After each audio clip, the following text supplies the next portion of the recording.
avec le Crédit Mutuel, partenaire des grands événements sportifs.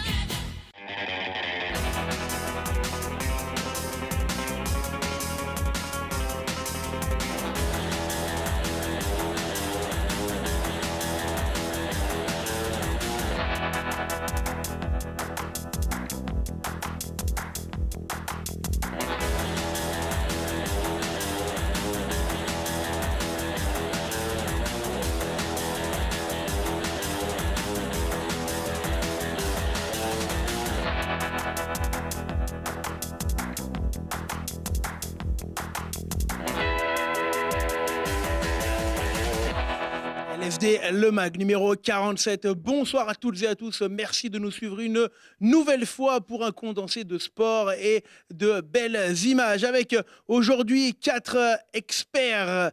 Et c'est un petit mot pour m'accompagner. Je vais commencer par Mathieu Brosseau. Bonsoir Mathieu. Bonsoir Hugo. Bonsoir. Comment vas-tu ?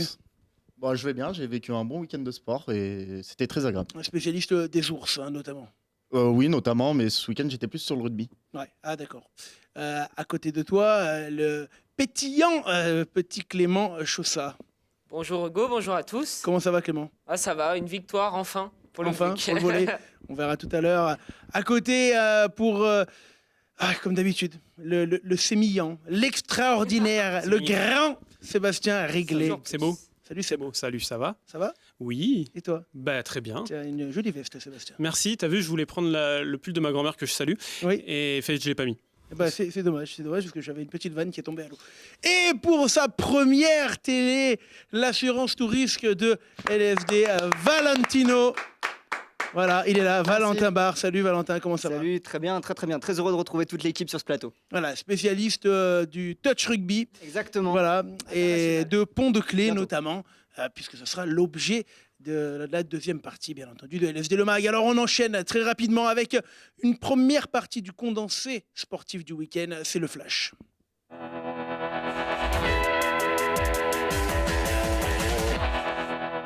Première mi-temps en survol. Concrètement, on les met à la faute, on est bien sur les détails, on ne fait pas tant en avant que ça. Et après, il y a eu cette deuxième mi-temps, les 20 premières minutes de la seconde mi-temps où on est des fantômes. On a du mal à tenir le ballon, on ne fait pas attention à certains détails. Vous êtes avec nous sur LFD, on vit des moments extraordinaires. Vous voyez, le match a lieu derrière moi. Je vais vous faire une petite vidéo que je vous mettrai tout à l'heure. Avec attention, le ballon pour les joueurs d'Ampuis, ça va tomber en touche. 3 minutes de jeu et l'essai, Renajoie, le troisième essai de la partie.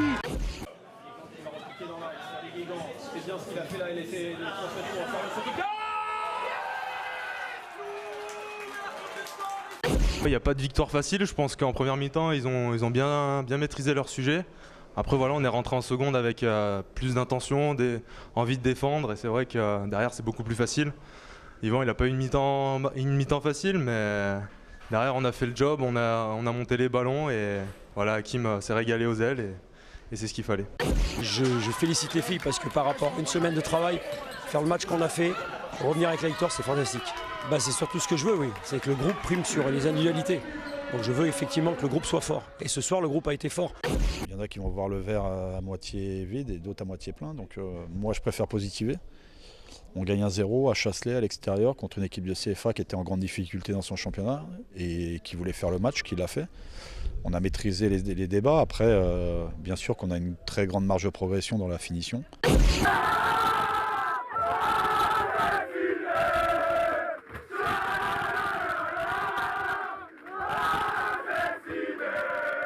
De la coupe, en première mi-temps, on a joué contre le vent, donc c'était un peu délicat à poser le jeu. On marque sur un coup de pied arrêté, donc ça nous met tout de suite dans le bain. Défensivement, dans les duels, on a été solide. Je pense qu'on leur a posé beaucoup de problèmes. Après, derrière, en deuxième mi-temps, ils poussent. Ils marquent sur pénalty, ils égalisent. Et derrière, on leur met 2 buts en contre et on s'est facilité le match. Mais on est à rageant, on peut pas lâcher ce match. C'est Chambéry, c'est le premier derby, c'est les premiers. Voilà, on tient le match en main, on peut pas perdre, c'est pas possible. Avec tout ce qu'on a fait avant, on pouvait pas perdre. Qui vont aller avec Gozi, gros plaquage de Gozi là, William Gozi. Allez, c'est pas mal fait là, on est à 1 mètre de la ligne, peut-être l'essai, oui on est dans le but. Et Yannick l'arbitre, non, double contact. Et c'est très satisfaisant, enfin, je veux dire comme à chaque fois qu'on essaye de prendre le point de bonus, donc c'est très satisfaisant. Après voilà, faut pas qu'on se repose sur nos lauriers, on a encore beaucoup de choses à travailler, c'est des petites imperfections et il y a parfois aussi des grosses imperfections, on va dire ça comme ça, et on va travailler encore et encore, on a encore plein de matchs à venir, donc c'est toujours aller de l'avant pour s'améliorer et puis en tête toujours garder le point de fixation, c'est les phases finales et puis on verra par la suite. Un petit mot sur les Amazones, Clément. Les Amazones, 2 joueuses quand même appelées en équipe de France et les Amazones qui carburent. Hein. Ouais, elle carbure avec une nouvelle victoire là, contre le Loup. Et 2 joueuses en équipe de France, c'est rare. Elles sont en Armel Auclair, donc en 2e division. Et félicitations donc à Emeline Gros et à Maëlle Philopon qui le méritent. Tu vas garder la parole, mon cher Clément, parce qu'on va parler de la perf du week-end. C'est maintenant.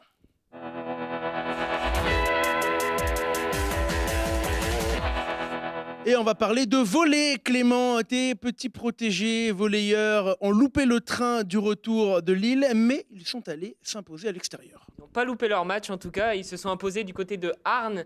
Une victoire 3-7-1. Elle fait beaucoup de bien. C'est la première de la saison. Et voilà, c'est un grand ouf de soulagement pour tout le club. Et on va pouvoir justement regarder un des points les plus beaux pendant qu'on en parle. Voilà. Cher Clément. Il est magnifique. Ce point, on voit plusieurs sauvetages. Cette équipe de Grenoble, voilà, elle est venue avec des intentions. Elle a été contre une équipe accrocheuse de Arnes. Et au final, elle fait des points d'enfer comme celui-là avec le sauvetage d'Adrien Clément, romané au passage, je souhaitais le dire. Et derrière, un bloc pour parfaitement conclure, pas ce match, mais ce point-là qui était exceptionnel. Ouais, ça fait du bien quand même pour les volleyeurs grenoblois qui étaient un petit peu dans le doute. Hein. Oui, il y avait eu 3 défaites consécutives. Après les 2 premières, c'était contre 2 favoris. Contre Charenton, ils étaient un petit peu dans le doute après la défaite. Mais ce qu'il faut souligner, c'est que le club marche bien. Et le club, avec notamment l'équipe de N3 féminine, qui a réussi une entame de saison parfaite avec autant de matchs que de victoires. Alors comment c'est que tu n'es intéressé normalement que par le sport féminin? Tu voulais nous glisser un petit mot, je crois, sur les féminines du GVUC. Voilà, c'est ce que je disais auparavant. 3 matchs, 3 victoires pour l'équipe féminine du GVUC, entraînée par Jérémy Lolo. Avant, c'était Jean C qui les a entraînés. Et là, il y a un nouveau tour de Coupe de France bientôt contre Chambéry et ça promet pas mal. Allez, petit message également pour Manon Machal. Hein, le cœur de Clément est toujours à prendre si tu nous écoutes. On enchaîne avec l'image de la semaine. C'est du rugby avec Lucas Dupont, l'ailier du FCG, qui a aplati. Mathieu, tu étais au match. Hein. Oui, tu étais au match. Grenoble qui a été bon offensivement, mais qui s'est encore fait peur. Hein. Oui, bon offensivement, surtout bon par intermittence en fait, puisqu'ils ont réussi une très bonne première mi-temps. Ils ont fait la différence à 15 contre 13 et puis en deuxième mi-temps, ils ont laissé Vannes revenir à cause de 2 contre-attaques. et donc, ça a permis à Vannes de revenir. Finalement, ils ont remis un coup d'accélérateur, notamment avec cet essai de Lucas Dupont en fin de match. Et ça a permis de garder le bonus qui était perdu pendant un moment. Et Grenoble qui carbure toujours en tête du classement. Et oui, grâce notamment à Béziers, l'équipe de Jonathan Best,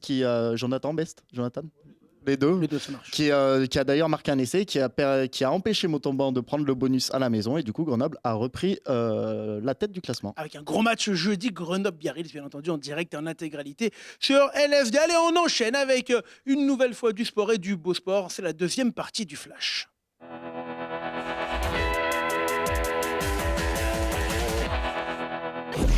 Il me jette des cailloux depuis tout à l'heure. Non, on est content. Ça, on va faire une bonne bringue. Je pense qu'une bonne bringue méritée. La logique est un petit peu respectée, mais bon, nous, on avait pour ambition de passer ce tour-là. Et je pense qu'on avait bien entamé le match en marquant ce but dès la 3e minute, qui nous avait mis vraiment en bonne position.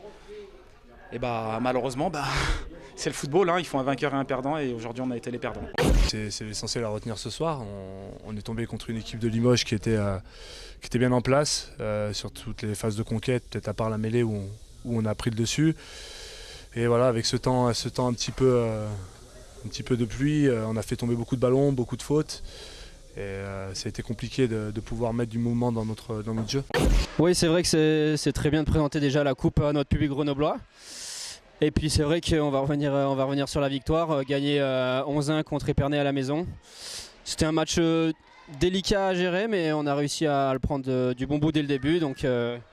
Donc voilà, tout était bien pour ce soir. On lâche un peu les 2 dernières minutes. C'est regrettable parce qu'on fait le taf franchement et on n'est pas récompensé. Ça a été le match le plus intense de la saison, je pense, pour nous pour l'instant. Et l'un des matchs références. Voilà, on fait encore des erreurs, on perd beaucoup de ballons. On n'est pas assez dur sur certains moments et ce qui fait qu'on n'est pas devant ce soir. Mais on n'a pas à rougir, on repart la tête haute en tout cas. L'important c'est les 3 points, c'était pas un match facile, ils ont pas démérité. Mais ce qui était important c'était les 3 points, c'est ce qu'on était venu chercher. Donc là on va prendre 2 jours de libre et puis on repartira au boulot lundi. Très content, victoire difficile. Ça s'est joué dans les 5 dernières minutes, on n'a rien lâché. Très content, très fier du groupe. Vraiment on a défendu comme des bêtes dans les 5 dernières minutes près de notre ligne. Donc belle victoire.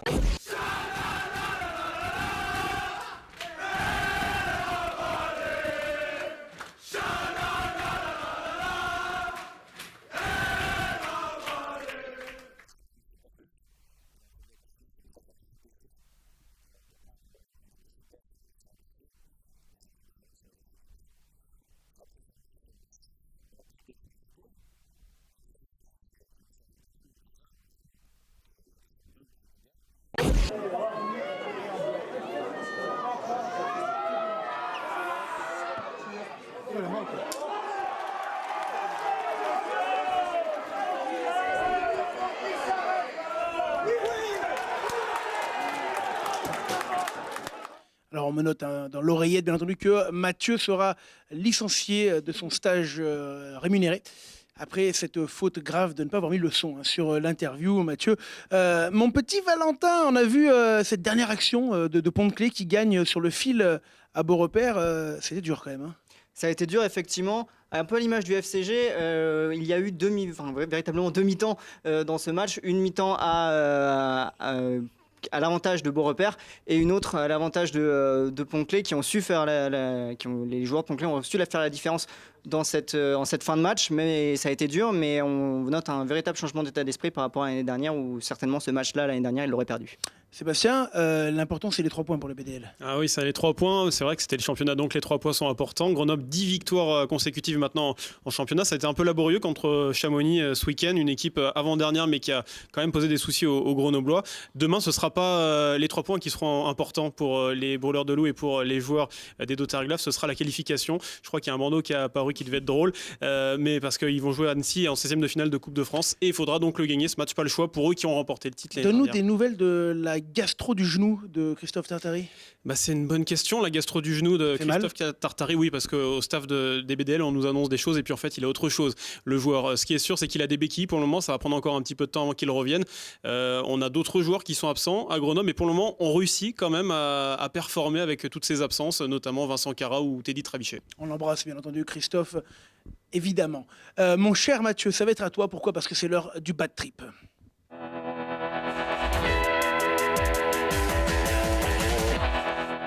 Et le bad trip, Mathieu, tu l'as commenté en compagnie de Jérôme Alaise. Non, c'était pas en compagnie de Jérôme Alaise. En compagnie de Stéphane Delègue qu'on salue. C'est la Bièvre qui vit un début de championnat compliqué. Oui, ils avaient bien commencé en battant Pontarlier à la maison, en allant chercher 1 point de bonus défensif sur la pelouse de Voiron. Et finalement, ça fait la 4e défaite consécutive depuis ce temps-là. Oui, c'est bien ça, c'est 4 défaites consécutives et la dernière en date, c'était hier face à Montmélian à domicile. On s'attendait à une réaction des joueurs de la Bièvre. En première mi-temps, il y a eu une réaction dans les intentions notamment, mais trop de déchets, trop brouillon et finalement Montmélian, grâce à 20 bonnes minutes à cheval sur la première et la deuxième mi-temps, ont réussi à remporter ce match 27-13. On va écouter les réactions d'après-match que tu as prises. Une bonne première mi-temps, on s'est bien préparé pour justement faire une première mi-temps, les contrer devant et voilà, mettre notre jeu en place. Après on prend cet essai en fin de première mi-temps qui nous met un peu un coup au moral. On prend 11 points je crois peut-être en 6 minutes, donc ça les remet un peu dans le match juste avant la mi-temps, donc ça nous casse un peu dans le rythme. Et puis on revient en deuxième mi-temps avec quelques erreurs et du coup on les remet dans le match. Eux ils prennent des points, nous je pense on baisse un peu les bras et du coup le score il est net. Clément, tu les as également suivis depuis le début de l'année. Bon, alors rien n'est terminé, hein, on n'en est qu'au début du championnat. Et parle dans le micro, mon cher Clément. Loin de là. La Bièvre qui va faire l'effort et qui va revenir. Sois positif, s'il te plaît. Ah, je suis positif parce qu'ils ont quand même eu un calendrier compliqué. Se sont déplacés chez Saint-Priest qui est leader, à Voiron qui est deuxième. C'est assez compliqué. Mais voilà, la Bièvre, ils peuvent remonter. Ils ont en tout cas les arguments pour ça. Oui, Mathieu. Néanmoins, il faut noter qu'il y a eu beaucoup de casses dans cette équipe. Il y avait déjà beaucoup de blessés avant le match d'hier. Il y en a eu en plus. Les 2 ailiers, le 9, Gargy, Brissot et Champon qui se sont blessés. Il y a également eu un avant dont j'ai oublié le nom. Mais enfin voilà, beaucoup de casses. On a fini avec un 3e ligne à l'aile. Donc il va falloir maintenant... 3e ligne L, tu veux dire ? Ouais, un 3e ligne L à l'aile. Donc pas son poste de prédilection. Et donc il va falloir bricoler un petit peu du côté du staff de la Bièvre. Merci, mon cher Mathieu. Sans transition, on va passer au foot, les amis. C'est la chronique LSD.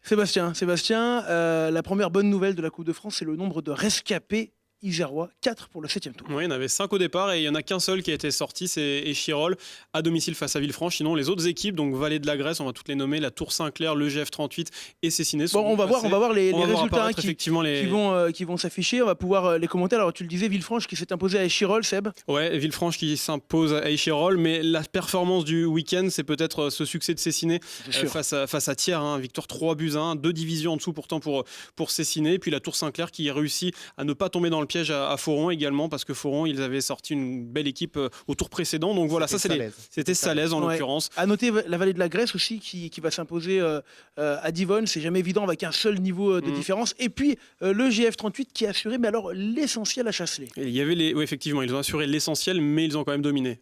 Clairement dominé. Ils ont été à 11 contre 10 pendant 50 minutes et ils se sont donc imposés grâce à Florian Sotoka. C'était logique et il n'y a rien à redire sur cette victoire. Alors pendant qu'on regarde un petit peu les buts de cette journée, on va revenir sur de cette journée de Coupe de France, le but notamment de Sotoka pour le GF38. On va revenir sur l'exploit de Cessiné.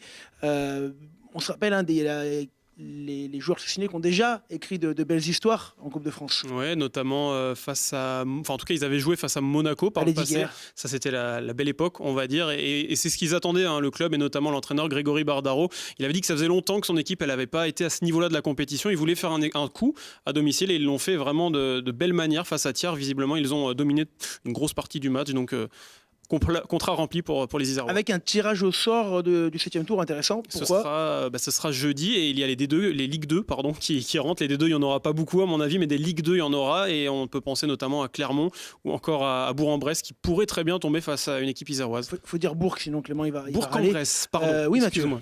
Oui, pour dire, Thiers, là, qui a été sorti par Cessiné, avait déjà joué à un club isérois au dernier tour, c'était la Sieg. Et il faut déjà dire que la Sieg, ils avaient eu du mal à les éliminer. Il avait fallu un corner un petit peu chanceux pour que Thiers sorte la Sieg. Et là, la deuxième club isérois de niveau inférieur a réussi son coup. Et c'est franchement mérité parce que Thiers, c'est pas l'équipe qui a proposé le plus de jeux sur ces 2 derniers tours de Coupe de France. Bon, le tirage au sort aura lieu ce jeudi, hein, si je ne dis pas de bêtises, ce jeudi. Ouais. Et un petit pronostic peut-être pour le GF38, Seb ? Alors moi, je les vois bien tomber contre Cessiné. Ah, j'espère. Clément ? Vallée de la Grèce, Bourg-en-Bresse. Bourg-en-Bresse, oui, Mathieu. Moi, je n'ai pas de pari, mais j'ai celui d'Ali qui disait qu'il voyait bien l'ES Tarentaise accueillir Cessiné. En tout cas, c'est ce qu'il a envie parce qu'il a envie de retourner à l'ES Tarentaise. Valentin, t'aimes pas le foot de toute façon ? Alors si, j'aime bien le foot. Après, de là, en faire un pronostic et un souhait, le plus beau match serait le mieux pour le GF38, donc on souhaite une Ligue 2. Valentin, c'est un fan de foot, bien entendu. Allez, on passe à l'agenda du week-end prochain. Mon cher Clément, je te laisse lire le rugby, ça m'évitera de dire des bêtises. Et il y aura en Pro D2 un beau match jeudi 20h45 entre le FCG et Biarritz à suivre sur LSD. Fédéral 1, Limoges, CSBJ, Bourg, VRDR et Vienne contre Villeurbanne, tout ça sur LSD. En fait 2, Rumilly-la-Bièvre et Vinay-Bellegarde. Et en fait 3, Saint-Marcelin qui cartonne, qui jouera contre Ampuis, Renage-Beaurepaire, US de Pont, Rhône 15 et le RCVT contre Cessin. Je crois qu'on a oublié le match de Voiron également qui se déplace peut-être. Qui doit se déplacer, oui. Qui doit se déplacer. Allez, panneau suivant du foot, mon cher Valentin. avec l'AS Nancy face au GF38 en D2 féminine. Et en Régional 1, on verra la réserve du GF38 face au MDA Chasselet, un remake de la B du match de Coupe de France. Aix-les-Bains contre Échirolles, le FC Salaise qui recevra le SC Crua en côté hockey. Alors en hockey, on va laisser la parole au spécialiste des bûcherons, Mathieu.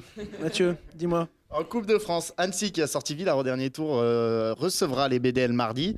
Angers recevra les BDL vendredi et il y aura BDL Nice dimanche pour la reprise du championnat. Et enfin en D2 à 21h, Villars affrontera Chambéry puisque le match a été un petit peu reculé. Et ce match qui sera diffusé sur l'antenne d'LSD puisque c'est une nouvelle, l'intégralité maintenant de la saison de Villars-de-Lans sera en live radio sur LSD. Allez, on termine avec le dernier panneau, mon cher Sébastien. Avec du basket et la Coupe de France territoriale et deux équipes du PVBC qui sont donc en demi-finale. PVBC BCTM, ce sera le choc. Et puis la réserve de Voiron face à Tullin-Fur. Tout ça, ce sera vendredi soir. Du volley avec Clément qui va aller du côté de Caudry. Ce sera également à 20h et ce sera ce week-end. Et puis enfin du hand et du roller hockey. Vous le voyez, Coupe de France pour le GSM HGUC face à Saint-Etienne. Et les Yetis qui veulent enchaîner une troisième victoire. Ce sera face à Caen et ce sera à domicile samedi 19h30. Alors Valentin Barre n'a pas le permis, il prend beaucoup le tram et peut-être comme lui vous avez été privé de transport. C'est le dessin de la semaine de notre ami Jerms. Voilà, il y en a qui ont loupé le coup d'envoi du match du FCG avec les grèves de tram. Oui Mathieu ? Le stade était quand même plutôt plein, il faut le dire, malgré les deux virages qui sont fermés. Plus il y a de quand même 8000, beaucoup de monde pour un 8000 match de moyenne, c'est quand même beau. Oui, pour un match contre une équipe de bas de tableau, c'était assez étonnant. C'est déjà à la fin de la première partie. Ils sont en train de se chauffer là dans les coulisses. Nicolas Ribeiro et Pierre Emery, ils vont faire vibrer les deux ponts et l'US de Pont, bien entendu. Ils arrivent, c'est juste après la pause.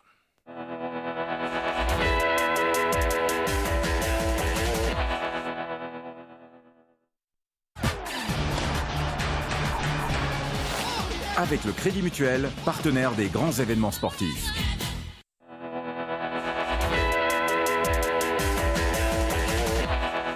Retour sur le plateau de LSD, le mag avec nos invités. Et on va quand même d'abord passer la parole à toi, mon cher Valentin. Tu es toujours là, hein, Valentin, notre barde à nous. Comment tu vas toujours tout à l'heure. bien. Ouais, toujours très bien. Depuis tout à l'heure, oui. Et tu es l'expert, le petit protégé de l'US de Pont Rugby, qui est représenté aujourd'hui par son tiers de président, parce que vous êtes 3 présidents, hein, si j'ai bien compris, Pierre Emery.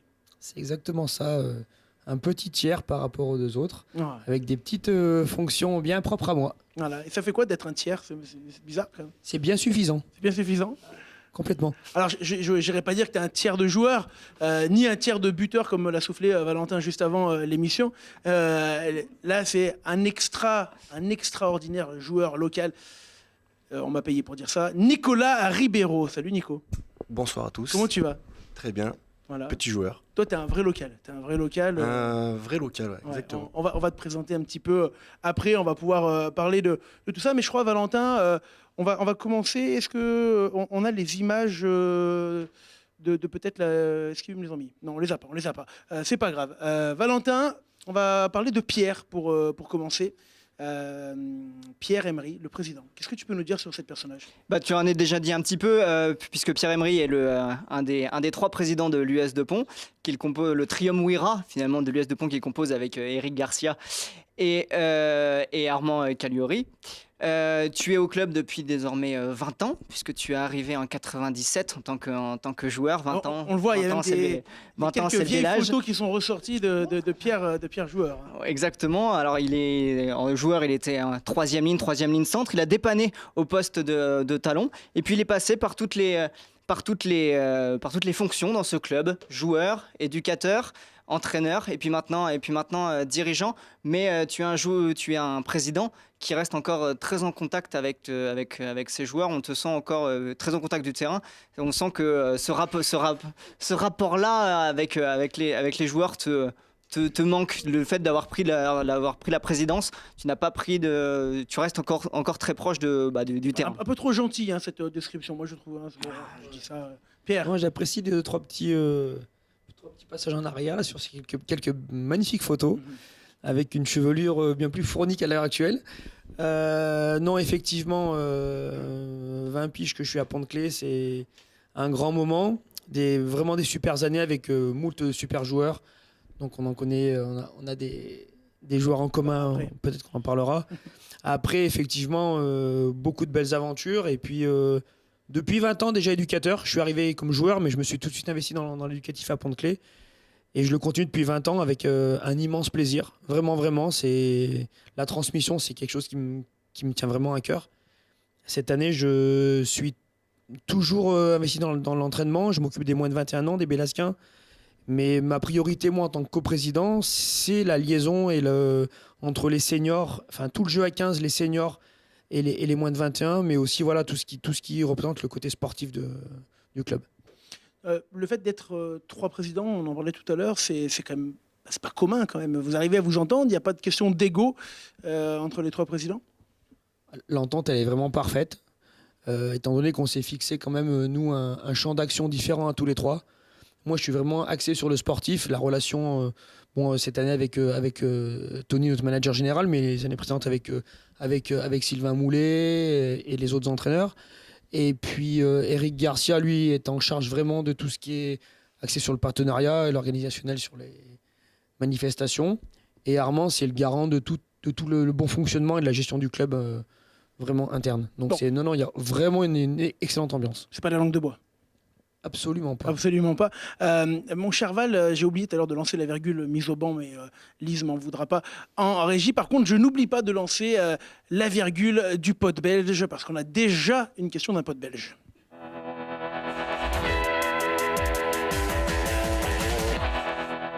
Avec une question qui nous vient de quelqu'un qui conduisait. D'ailleurs, attention, un petit message de sécurité routière. Merci de bien vous garer avant de nous envoyer des messages. On vous écoute. Ouais, salut Peter Pan, ou Peter the Dog, ou Pierrot Lagnaff, voilà. Et d'ailleurs, justement, j'ai une question à ce sujet-là, mon Pierrot. Pierrot Lagnaff, c'est un rapport avec quoi? Tu peux nous expliquer, s'il te plaît, hein? Et puis, voilà, à quand notre prochaine partie de 421? Allez, la bise, mon poulet. Bisous, je t'embrasse. Pierrot Lagnaff. Ça vient d'où, ça? En même temps, je sais pas pourquoi je le sentais venir. Bah oui, du coup. Sans langue de bois? Ah non. Ah bah bien évidemment, c'est le principe. On peut mettre à moins de 18 en bas si tu veux. Ah non, pas du tout. Alors en fait, l'origine, ça vient que lorsque j'ai commencé le rugby avec Valérie, c'était à Vinay à l'époque. C'était Valérie Marzulot, le coach Valérie Marzulot, de Renage. Le très très bon coach de Renage, qui les a bien drivés la semaine dernière à Pont-de-Claix, il était parfait. Franchement, je le remercie. Ils ont perdu, oui. Oui. Non, mais j'ai attaqué avec Valérie à Vinay il y a peut-être 20 ans, 22 ans, 23 ans avant de venir à Pont-de-Claix, avant qu'on joue ensemble. Et en fait, je venais du football. Et je ressemblais pas trop à grand-chose sur un terrain, à part que j'étais un vrai chien, quoi. Et que je courais de partout, je sautais sur tous les ballons, je plaquais de partout. Et en fait, Pierrot le chien, Pierrot Lagnaff. Voilà. Bah voilà, ouais, tu le savais ou pas, Valentin? Écoute, je l'apprends. On pourra bien le tailler, tout comme d'ailleurs on va tailler les crayons de notre ami Nicolas Ribeiro. Nico, je te laisse la parole, mon cher Valentin, pendant qu'on a quelques images aussi, je crois, de notre cher Nico. Alors Nicolas Ribeiro, lui, est encore joueur. Hein. Oui, on le voit à l'alcool. Tout à fait, côté de Pont-de-Claix, il est désormais à l'US de Pont depuis... c'est sa 2e saison à l'US de Pont, il était auparavant à Cessin, mais il a aussi fréquenté, comme tu le disais, en préambule, le FCG et connu l'ère John Best, autant dire s'il est vieux.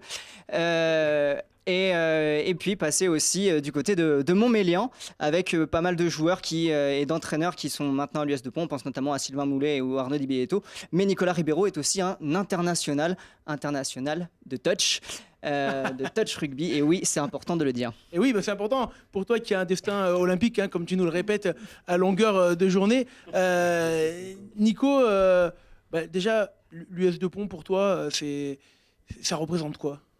Alors, ça représente un club très familial. Donc, ça commence par les 3 présidents, 3 fonctions complètement différentes, et un groupe vraiment un groupe de copains. J'ai fait plusieurs clubs. J'ai eu des clubs un peu plus du côté professionnel, un peu plus côté amateur, niveau on va dire haut amateur.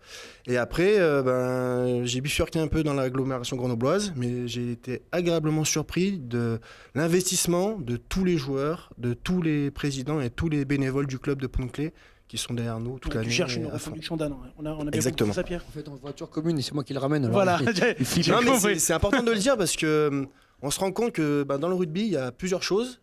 Mais en tout cas, Pont-Clé, c'est clair, net et sans bavure. Et voilà. Il y en a un autre qui était clair et net lorsqu'il nous a appelés. C'est le petit pote belge. On va pouvoir le lancer. Écoute, c'est pour toi. Est-ce que vraiment tu vas à la chasse? Ça fait, je sais pas, tellement d'années qu'on se connaît, mais je t'ai jamais vu tuer quelque chose. Et t'as jamais ramené un bout de viande. Bon allez, dis-nous la vérité maintenant. Florian Faure, hein, ancien joueur de Grenoble notamment. Alors, le problème, c'est que Faux, il mange trop. Donc, je peux pas. Non, personnellement, je suis pas à la chasse cette année. Ça va être compliqué, mais oui, je suis bien chasseur. Après le rugby, bien sûr. Alors, Pierre, Nico, vous savez, cette année, comme l'an dernier, tous les matchs de l'US de Pont sont diffusés à la radio sur LSD. Ils sont commentés par Valentin Barre, qui est là. Valentin qui était très content de venir, tellement content qu'il s'en est vanté sur Facebook. On a une petite image juste avant d'arriver. Il dit sur Facebook, j'arrive, je vais chroniquer dans l'émission de LSD. Alors, mon cher Valentin, comme c'est ta première télé, on a décidé de te faire un petit hommage, de te rendre un petit hommage avec un florilège de tes performances. C'est maintenant.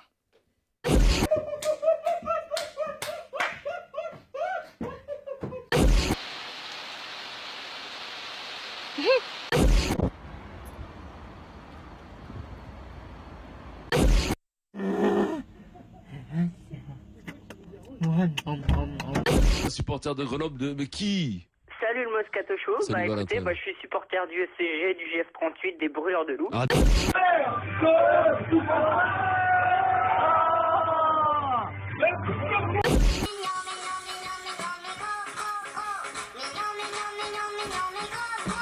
Oh merde. Eh bien, qu'on ait eu en... je pense que René Lataupe fait partie de ces artistes-là. Concernant Clément Chaussat, c'est quelqu'un de compétent qui a un gros de couille modèle géant.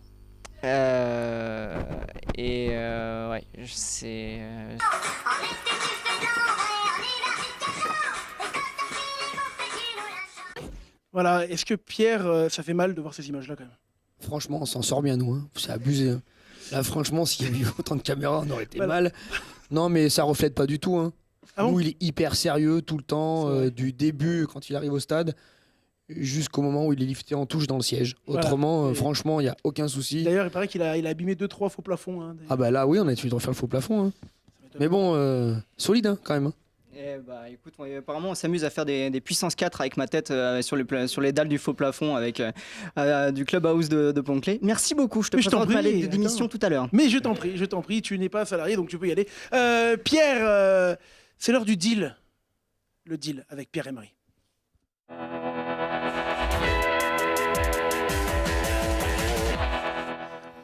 Alors Pierre, le deal c'est quoi? C'est quelques questions rapides, tu n'as pas le droit de réfléchir, tu dois donner des réponses comme ça t'ira bien? Ça tombe bien. C'est parfait, c'est ce qu'on m'avait dit quand on a préparé l'émission. Est-ce que tu es prêt? Prêt. Voilà, alors attention régie, est-ce que vous êtes prêts? On va pouvoir y aller avec Pierre Emery, la question du deal, c'est parti. Troisième ligne ou talonneur? Troisième ligne. Président ou joueur? Joueur. Joueur ou entraîneur? Joueur. Vinet ou Pont-Clé? Pont-Clé. Amamet ou Lloret-Delmar? Lloret. Lloret-Delmar, on dit? Valentin Barre ou Lloret-Delmar. Alors, Lloret-Delmar. Valentin Barre ou Hugo Galacciotto? Valentin. Valentin Barre ou Jonathan Best? Valentin. Valentin Barre ou Barre de Marzullo? Barre de Marzullo. Armand Calori ou Eric Garcia? Joker. Ah, pas Joker. D'accord, allez, je te le laisse. Sylvain Moulet ou Tony Testa? Sylvain Moulet. Testavré ou Testament? Ah, c'est moche. Testavré. Ribeiro ou Rib bancaire? Ça, c'est pas moi qui l'ai dit. Ribeiro. Ribeiro sans ou... aucune hésitation. Ribeiro ou Nouillarguier? Ribeiro. Bière ou Suze? Bière et Suze. Bière et Suze ou pâte? Bière et Suze. C'est bon. Tu as validé le deal, mon cher Pierre. Il paraît que tu offres les pâtes à partir de 4h du matin arrosées de Suze ou un truc comme ça. Hein. Alors, moi, je suis très généreux. J'offre beaucoup de choses. Mais à partir de ce temps-là, c'est ma femme qui offre à tout le monde. Alors, joueur de Pont-Clé, bien évidemment. Hein. Ah oui. Bon, oui, Valentin, tu voulais rajouter quelque chose? Zoul peut participer. D'accord. Oui, Valentin. Non, je voulais rajouter sur le côté généreux, effectivement. par rapport aux joueurs, aux nombreuses personnes qu'on a pu interroger pour la présentation de Pierre Emerick, s'il y a quelque chose qui revient, c'est la générosité de Pierre qui tranche avec son côté guerrier qui était sur le joueur. L'émission de bisounours, là, non mais ça ne me va pas du tout. C'est important. On va parler un peu des mauvais gars. Mon cher Nico Ribeiro. Présent. Il y a une belle cravate que tu as fait sur l'essai de Renage la semaine dernière là, pour l'éviter de marquer, c'était bien. Pas vu. Pas vu ouais. Pas vu. Nous non plus d'ailleurs. Mon cher Nico, Fédéral 3 cette année, une poule de la mort, on peut le dire. Une belle poule, une poule régionale, une poule sympathique, une poule avec beaucoup de derby. Mais après, non, une poule sympa, une poule à jouer. Je suis bien content d'être là cette saison en tout cas. Ouais, ta dernière ou encore après La dernière. Sûr. Valentin, tu m'avais dit 2 encore. On espérait 2, mais je pense que ce sera sa dernière. Pierre, ça fait pas. On va attaquer le Ribeiro au RIB bancaire peut-être. Ouais. Oh là là. Non, on n'est pas à Voiron. Allez, on va.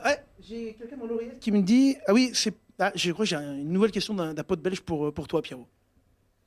Je voulais parler d'une finale des Alpes contre Albertville à Lesdiguières.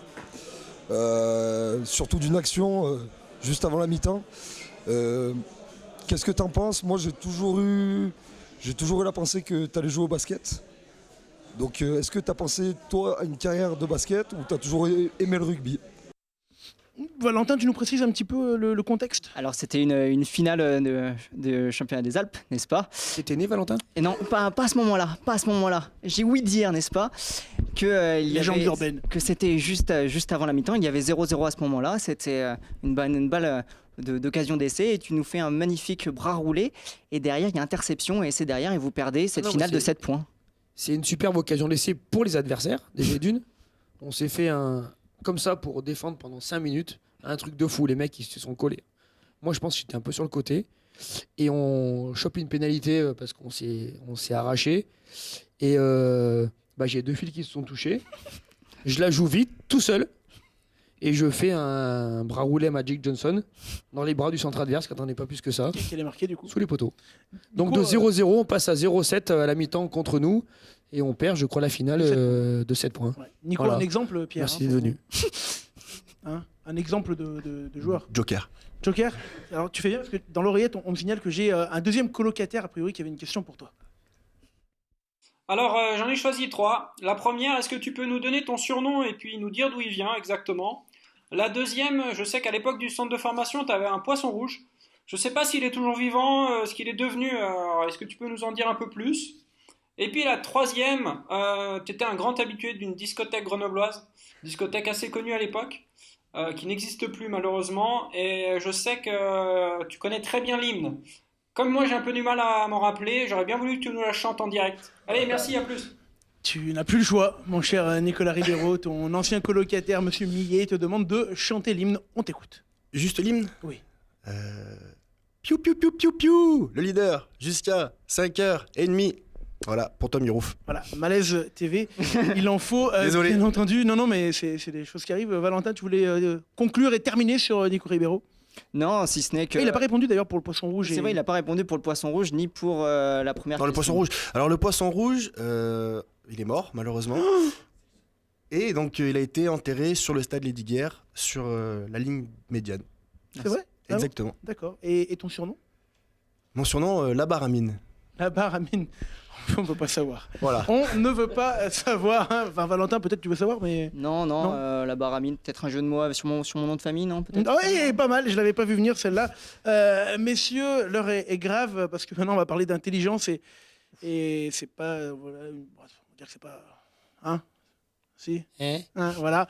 C'est l'heure du C2F.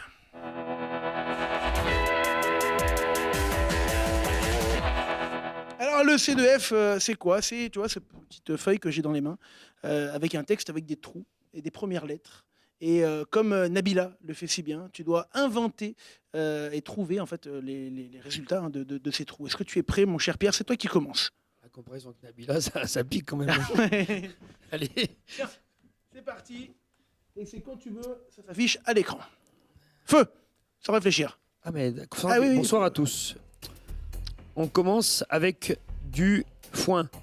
Week-end merdique, pour les équipes iséroises. Ouais, en France, c'est connu. 4 crétins se sont qualifiés pour le 7e tour. Le GF38 a démonté Chasselet. Vallée de la Grèce a eu le dernier mot à Divonne.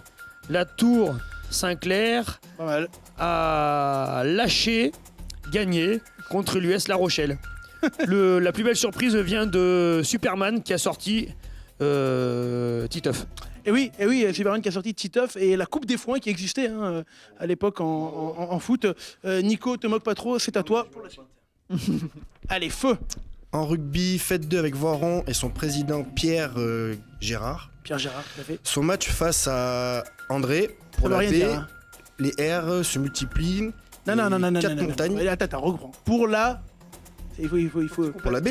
Ouais, non, mais c'est pas en rouge. Ah oui, c'est pas en rouge, mais c'est un stagiaire qui pour la Belgique et pour les Radins se multiplient les 4 montagnes des 4 divergences. En fait 3, en équipe. En fait 3, c'est un point. En fait 3, une équipe. Une équipe intelligente. Ouais. Saint-Marcelin continue de perdre. La dernière victime est Saint-Savin. Défaite 29-7. On voit qu'il suit bien LSD et l'actualité du rugby local, notre cher Nicolas Ribeiro. 0% de réussite. Pierre, je te laisse terminer avec le dernier C2F. En bref, c'est parti. Le PUC a bien vélé en s'imposant à Arms. Les Belges du Luxembourg ont gagné leur 10e match de suite en championnat. Le PUC a bien voyagé en Chine en l'emportant contre Burkina Faso. Et oui. Et ben, je me demande si on n'a pas atteint un record un record. Mais c'est beau ce qui s'est passé aujourd'hui, un très beau record. Du coup. Je suis mal à l'aise. Je suis mal à l'aise parce qu'il y a leur famille qui regarde et elles vont se rendre compte un petit peu de l'état de l'intelligence et de l'état d'avancement. Merci, messieurs, d'avoir été avec nous. Très très bonne saison avec Pont-de-Clé. Valentin, tu veux peut-être leur dire un dernier mot Voilà, bon, c'est classique chez Valentin, pas trop de répartie, mon cher Valentin. Tu seras viré aussi. Ça va être compliqué. Pierre, tu cherches un boulot ou pas Dernier mot aussi. Super sympa d'être venu. Première pour moi aussi, Valentin, première télé, moi pareil, donc très très content. À quel âge? À 32 ans Le même que Valérie. Voilà, ouais. Moins de 50 ans. Donc. Ce qu'on peut, moins de 50. Nico? Merci pour l'invitation. Oui. Mais première télé aussi. Ouais, première télé, mais surtout, on espère quoi pour vous? Une qualif? Une belle qualif, une belle saison. Une belle qualif. Donc, si pas de qualif, pas de prime. Ok, c'est comme ça, on rend l'antenne. Merci à toutes et à tous de nous avoir suivis. On se donne rendez-vous la semaine prochaine. Ciao, ciao.